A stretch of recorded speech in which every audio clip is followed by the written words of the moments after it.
All right, welcome to Smokey Approved Korea. I'm your boy Journalist, and on this one, we are here to continue the coverage of the most beautiful moment in life, part one. This is Hold Me Tight. I know that this channel that we are going to watch today is a no channel, but it had the most views, and it seems to be the best one to go to. And I need the lyrics to tell me what the song is about, and that's why we chose this one. So don't be mad at me. Don't be mad at me. But yeah, we're here to continue the coverage. Thank you guys very much for joining me. If you could, please hit that like, subscribe, Patreon, and PayPal in the description. And let's get into this one. Bow, bow, bow, bow, bow, bow, bow. Hold me tight. Baby, don't let go.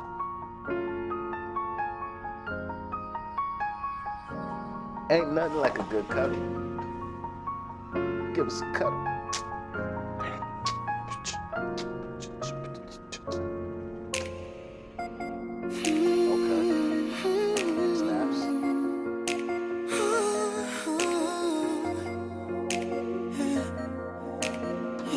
It's funny that Lil Bro's the first vocal on here, because I gave a vocal, I store my own vocals for a bunch of songs that have never come out to just have, so like if producers ever like, yo, do you have any like just spare verses or vocals that are already like aside that you could like let me have?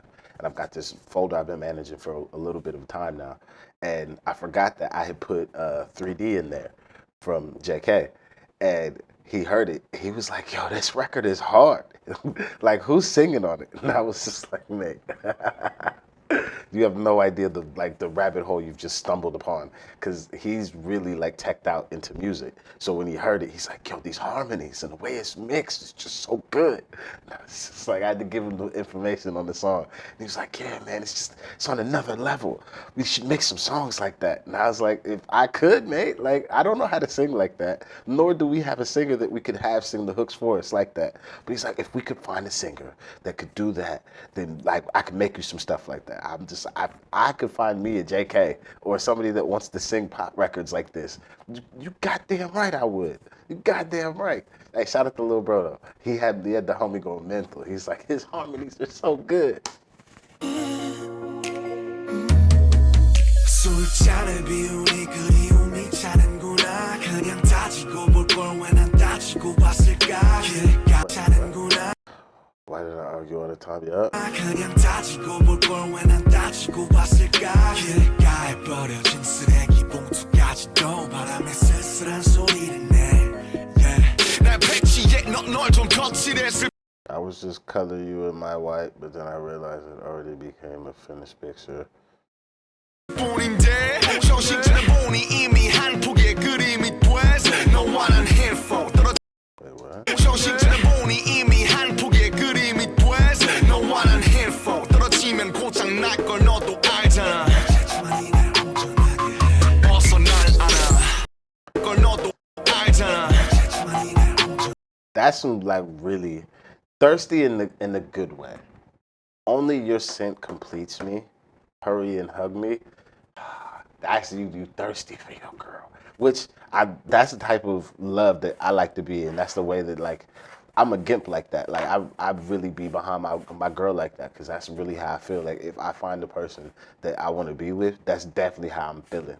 Like I feel this line. I feel this line. This is probably, like I said, this project is probably gonna be the first one where I'm just like, they're really hitting the mark of the things that I either think about or be feeling.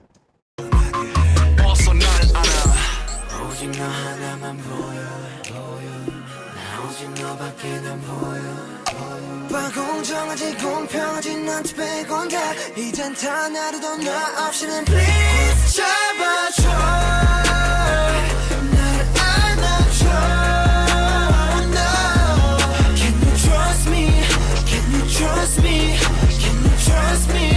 꽉 끌어안아줘. 날 안아줘. No, no. Can you trust me? Can you trust me? 제발, 제발, 제발 끌어안아줘. 여전히 너에게선 빛이 나.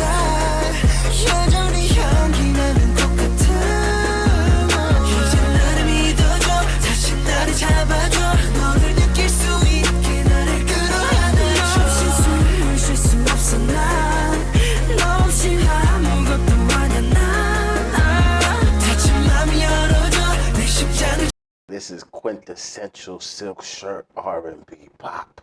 That's exactly what this is. We outside in the cold, the rain, the snow, don't matter. We head first into the love is what this is.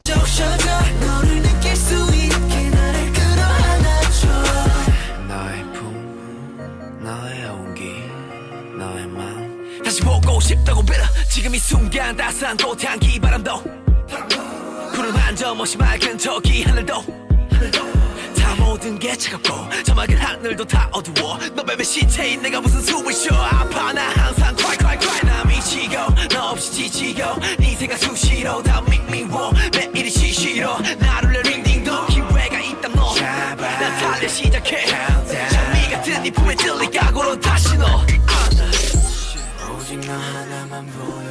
The thing I really like about J-Hope's rapping style is he is a big utilization. He loves to utilize onomatopoeias in his stuff. That ring ring dong, the things he did in Dang, like he really likes to use onomatopoeia. Those are just the two that just come to mind quickly to affirm my point. But if you listen to a lot of J-Hope, you'll notice that he likes to use words that sound like how they sound when you say them out loud in his shit a lot. But in doing so, it creates there's like a dynamics. Yeah, there's dynamics that come from this that I feel that you can't get from just regular words. But like, because the words have sounds attached to them in your brain, whenever you hear them, like you either hear a doorbell or like the ring ring dong, like that's ding ding dong. Like there's a intonation of it going up as well, which causes the brain to like still stay awake and pay attention more. I find that to be, I don't know if it's something that he's aware of that he just does it naturally. Like, is it an active choice or is it a natural choice? What's that called in nature? Was it innate or is it innate or learned? I believe is what it is, like in biology. Like, is it an innate feature of his writing style or is it a learned feature of his writing style? Because for me, most of the things I do are for sure learned. Like, they're for sure learned processes. That's why I'd be like, I wonder how it is for this person in their process.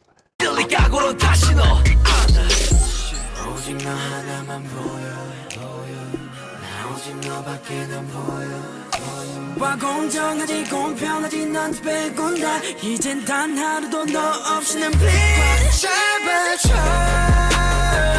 날 안아줘 no Can you trust me Can you trust me Can you trust me 꽉 끌어안아 잡아줘 날 안아줘 no Can you trust me Can you trust me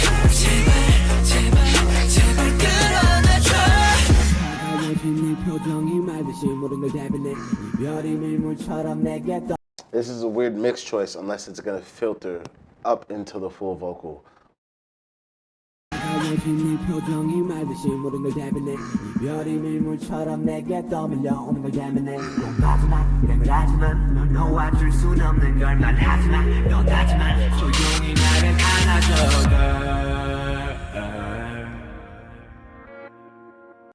I definitely would have done that different. I definitely would have low pass filtered it, had the lows come, and then had the vocal sit on top of that. That would have created more of, what's the best way to explain it to people that don't know how to mix? That underwater sound. Because I know that's kind of what they went for, but they did it with a high pass filter instead of a low pass filter. Is that correct? Isn't it low pass? It means the highs come through? Yeah, no. They did it with the low pass and should have used the high pass, and it would have swapped the effect. And then I feel like that would have accentuated this moment a lot more and made it feel a lot more sultry. Is at least in my experience what that technique provides. I feel like they did it in reverse. 날 잡아줘 날 안아줘 Trust me Trust me Trust me 꽉 잡아줘 날 안아줘 Can you trust me Can you trust me 제발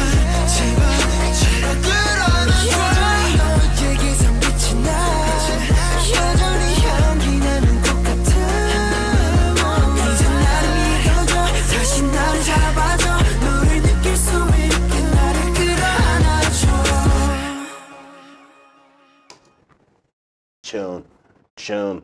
This is a for sure a 9 for me.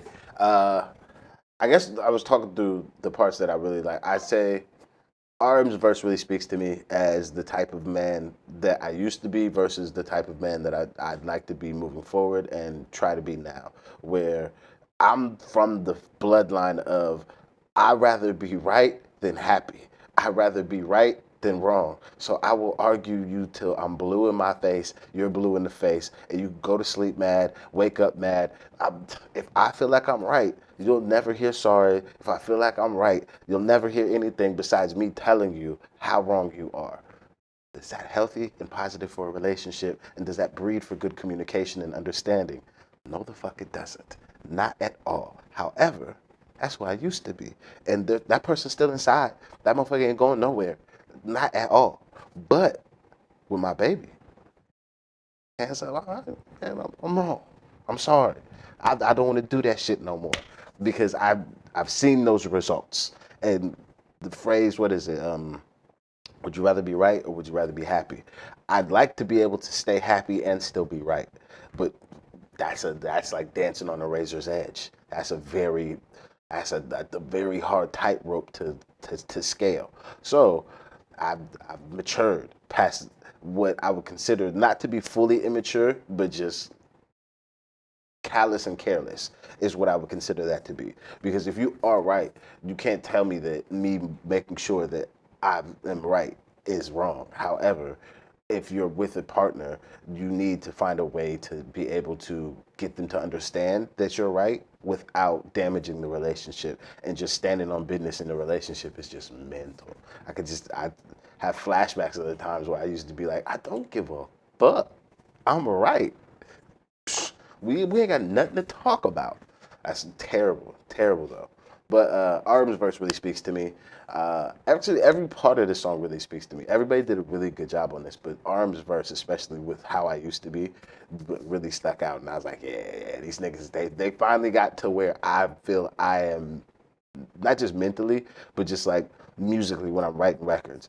I'm very open about the mistakes that I've made and shit like that. Like, actually, I need to start working on that because I need to get it out. But I have a Valentine's Day project coming out where it's called Blame Cupid, and it's side A and side B, where side A is going to be like the super toxic and negative shit. Side B is going to be like the positive and like healthy shit in the mature side of things because you got to tell both sides of it, I think. So that's what's coming out. But that's the type of shit that I cover in like when I'm making, we'll say like love songs or songs about women or relationship dynamics. That's kind of how I've taken it. So that's why I like Arm's verse so much on this particular song. And then, yeah, everybody was just cooking really. Everybody was really cooking. I'd say in order of how I like everybody's verses, it'd be RM, J-Hope, Sugar would be the breakdown. Jimin, at first, I was like, Jimin's doing this thing on here. Everybody's doing their thing. But Lil Bro was kind of doing his bits. And then Jimin wanted to come in with them high notes and them runs. And then you know me, I'm a sucker for all that. So then I would say Jimin is my favorite vocalist on this particular song. But Lil Bro was coming with it, though. Lil Bro was coming with it. That's it for this one. Thank you for joining me. Please do hit that like, subscribe, Patreon, and PayPal in the description. I'll see you on the next one. I'm out of here. Peace.